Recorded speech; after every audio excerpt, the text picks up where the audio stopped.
Hello everyone, welcome to Mahaguru IS. So in today's video we will start biology. So what we are doing, we are covering important topics from the science part, that is biology, chemistry and physics. So important topics themes जो भी बहुत relevant है, जैसे in today's topic we are starting from cytology. Okay, so जो important topics from cytology, then we will go digestion, nervous system, everything. Okay, so जो important topics है पूरे biology के we will cover in this video. Every year 8 to 10 questions are asked from biology, and what we are going to do, we will cover important points. We will not cover from very basic, उससे video बहुत लंबा हो जाएगा. So we will only cover important points जो बिल्कुल prelims के लिए बिल्कुल relevant है वैसा. So before starting cytology, let's see few details about important facts about biology वैसा. So बायोलॉजी में क्या है कि फादर ऑफ बायोलॉजी किसे कहते हैं या फादर ऑफ जियोलॉजी किसे कहते हैं, तो Aristotle is called as father of biology और उसी को फादर ऑफ जियोलॉजी बोलते हैं. But father of botany is called Theophrastus को बोलते हैं. Now chemosynthesis is basis of life, और ये स्टेटमेंट किसने दिया? मिलर ने. नाउ जितने भी ऑर्गेनिज्म है इस प्लेनेट पे, उनको बेसिकली अलग अलग क्लासिफिकेशन में बांटा गया. तो सबसे पहले या सबसे फेमस जो है क्लासिफिकेशन, वो है टू किंगडम क्लासिफिकेशन. ये दिया था दोस्तों कार्लोस लिनियस ने अपनी बुक सिस्टम नेचर में. ये बुक इंपॉर्टेंट है एंड हेंस ये फर्स्ट टाइम दिया था, इसलिए इन्हें फादर ऑफ टैक्सोनॉमी बोलते हैं, जो क्लासिफिकेशन का ये है. उसके बाद एक 5 किंगडम क्लासिफिकेशन दिया था जो बहुत ही फेमस है, पॉपुलरली यूज होता है. वो दिया था उन्होंने आर एच व्हिटकर ने. इसे हम कैसे याद रखते हैं? बेसिकली अलग अलग तरीके, बट इसको मैं C2W5 करके याद करता हूँ. C2 कार्लोस लिनियस ने 2 किंगडम और W5 व्हिटकर ने 5 किंगडम क्लासिफिकेशन दिया. तो दो तो आपको पता है, एक प्लांट और एक एनिमल, बट उसके अलावा जो 3 है वो आप देख लो कि जैसे मोनेरा किंगडम है, तो मोनेरा किंगडम के अंदर जितने जितने प्रोकैरियोटिक स्पीशीज आते हैं, जैसे वैसे स्पीशीज जिनके पास न्यूक्लियस नहीं है, या फिर बैक्टीरिया हो गया या माइक्रो ऑर्गेनिज्म हो गया ना. प्रोटिस्टा में कौन कौन से आते हैं कि प्रोटोजोआ, ये इंपॉर्टेंट है, या फिर यूनिसेलुलर स्पीशीज या फिर एक्वेटिक स्पीशीज. और फंगी में कौन से आते हैं? जो नॉन ग्रीन प्लांट्स है जैसे सैप्रोफाइट्स, उसके एग्जांपल क्या है? मशरूम. नाउ नाउ देखते हैं कि कुछ कुछ इंपॉर्टेंट जो सेल्स हैं उसके सेल वॉल के बारे में पूछ लिया जाता है. जैसे एल्गे का सेल वॉल किस चीज का बना होता है? तो एल्गे का सेल वॉल सेलुलोज का बना होता है. वहीं फंगी का सेल वॉल काइटिन का बना होता है एंड बैक्टीरिया का सेल वॉल पेप्टिडोग्लाइकेन का बना होता है. तो ये तीनों इंपॉर्टेंट है, पूछ लिया जाता है. इसको मैं कैसे याद रखता हूँ कि एफसी जब एसी में बैठा तो उसका बीपी हाई हो गया. ठीक है, एफसी बोले तो फंगी काइटिन से बना होता है, एसी कर लो यहाँ पे ताकि सेलुलोज हो जाए. एल्गे का सेलुलोज से, और बीपी तो आप समझ ही रहे हो, तो बैक्टीरिया पेप्टिडोग्लाइकेन. तो हम ये देख लिए. Now will see and now we will start cytology. कि साइटोलॉजी है क्या?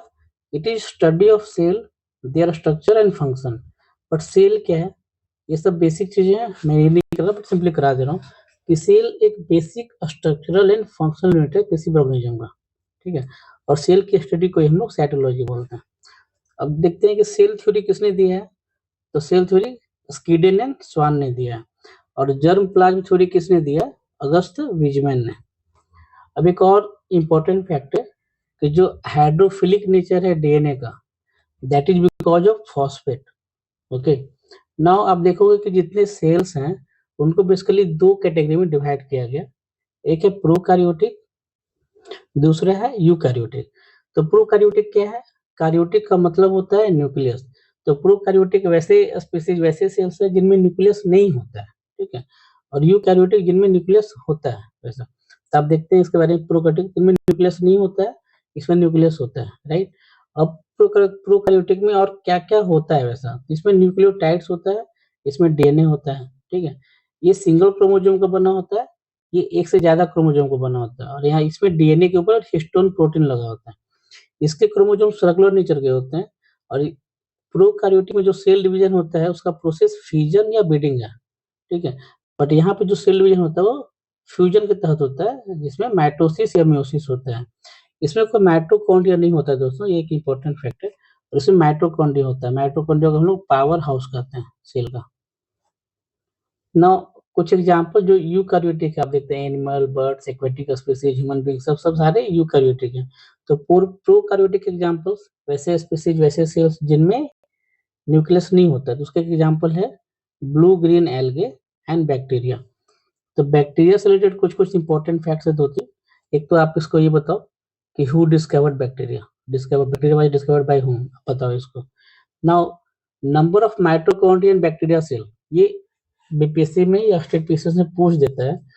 तो चूंकि बैक्टीरिया खुद यूकैरियोटिक है, प्रोकैरियोटिक है सॉरी, तो चूंकि प्रोकैरियोटिक में कोई माइटोकॉन्ड्रिया नहीं होता है, इसलिए बैक्टीरिया में भी कोई माइटोकॉन्ड्रिया नहीं होता। कितने माइटोकॉन्ड्रिया? 0।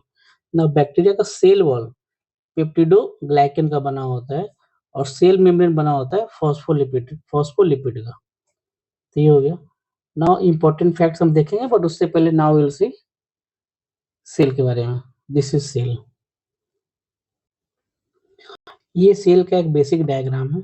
ओके, अब देखो ये सेल का न्यूक्लियस है। सेल के सेंटर में सेल का न्यूक्लियस होता है और न्यूक्लियस के अंदर में सेल के अंदर में सेल का न्यूक्लियस होता है और न्यूक्लियस के अंदर में सेल का डीएनए होता है। डीएनए यू नो कि एक स्पीशीज से पेरेंट से जो बच्चों में डीएनए इनहेरिटेंस ट्रांसफर होता है genetics, that is because of DNA. तो न्यूक्लियस के अंदर में बनता है। तो ये सबसे इनर पार्ट हो गया। सबसे आउटर पार्ट होता है सेल मेम्ब्रेन, ठीक है। और ये एक एनिमल स्पीशीज का सेल है। अगर ये प्लांट स्पीशीज का सेल होता है तो सेल मेम्ब्रेन के जस्ट बाहर सेल वॉल भी होता है वैसा, ठीक है। यहाँ पे क्या होता है? Cell wall. ये दो चीज हो गई। नाउ डीएनए हो गया, न्यूक्लियस हो गया। सेल मेम्ब्रेन और न्यूक्लियस के बीच में जो लिक्विड है, जो भरी हुई चीज है, वो साइटोप्लाज्म है, ठीक है। साइटोप्लाज्म में बाकी सारे सेल ऑर्गेनल्स जो भी हैं, vacuole, ribosome, Golgi body, mitochondria, ये साइटोप्लाज्म में होते हैं। ये जो सेल मेम्ब्रेन है दोस्तों, ये काइंड ऑफ एक ओपन सिस्टम होता है थोड़ा सा, ठीक है। इससे मास और एनर्जी का ट्रांसफर होता है अंदर एंड बाहर। नाउ सी कि जो एक है माइटोकॉन्ड्रिया। तो माइटोकॉन्ड्रिया को हम लोग पावर हाउस बोलते हैं। क्यों बोलते हैं? क्योंकि ये सेल को एनर्जी देता है, produces energy for the cell. Now ribosome क्या करता है कि जो सेल को रन करने के लिए जो मैसेज का क्रिएशन या ये प्रोडक्शन होता है, वो राइबोसोम करता है।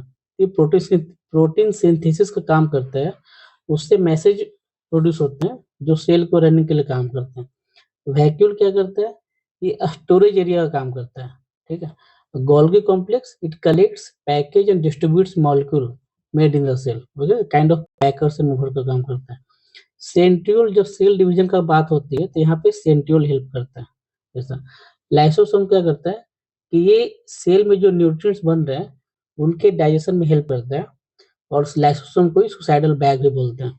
इसके अलावा एंडोप्लाज्मिक रेटिकुलम, ये पूछा गया है पीपीएससी में कि ये एक स्मूथ एंड रफ ट्यूब्स होते हैं। ये क्या करते हैं? That move and store materials made by the cell. ऐसा तो ओवरऑल एक सेल का ये हो गया।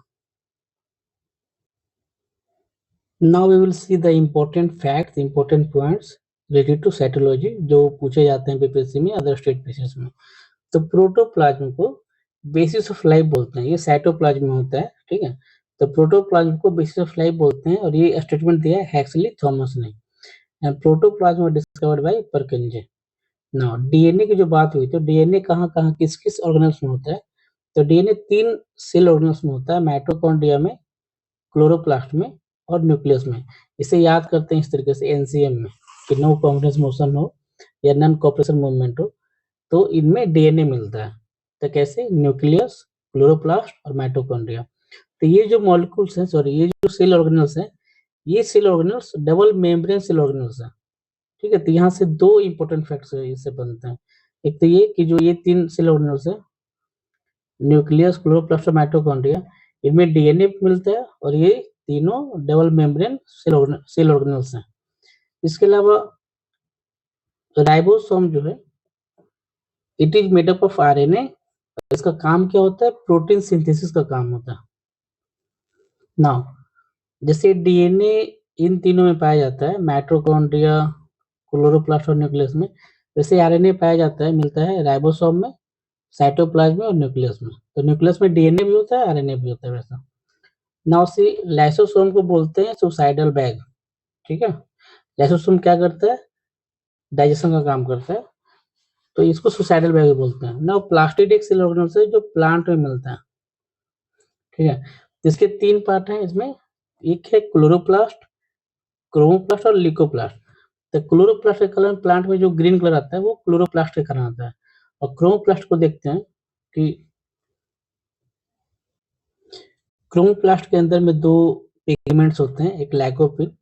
तो जो टोमेटो का रेड कलर होता है दोस्तों, that is because of lycopene. और जो बीट का रेड वॉयलेट कलर होता है, that is because of betanin. And leucoplast का कलर कलरलेस होता है, व्हाइट या कलरलेस ऐसा कुछ तो। तो ओवरऑल ये हो गया। इसके अलावा एक इंपॉर्टेंट फैक्ट ये है कि प्लांट सेल में सेंट्रोसोम नहीं होता है, सेंट्रोजोम सेंट्रोसोम जो भी बोले आप। और एनिमल सेल में सेल वॉल या प्लास्टिड नहीं होता है। तो ओवरऑल जो इंपॉर्टेंट फैक्ट्स हैं साइटोलॉजी का वो हमने कवर कर लिया इस वीडियो में। अगर आपको अच्छा लगा हो तो वीडियो को लाइक करें, शेयर करें, सब्सक्राइब करें। और इस सीरीज में हम क्या कर रहे हैं दोस्तों कि जितने भी इंपॉर्टेंट टॉपिक्स हैं, थीम्स हैं साइंस के, बायोलॉजी, फिजिक्स और केमिस्ट्री में, we will cover through this video series 473 prelims. So thanks for watching this. Thank you.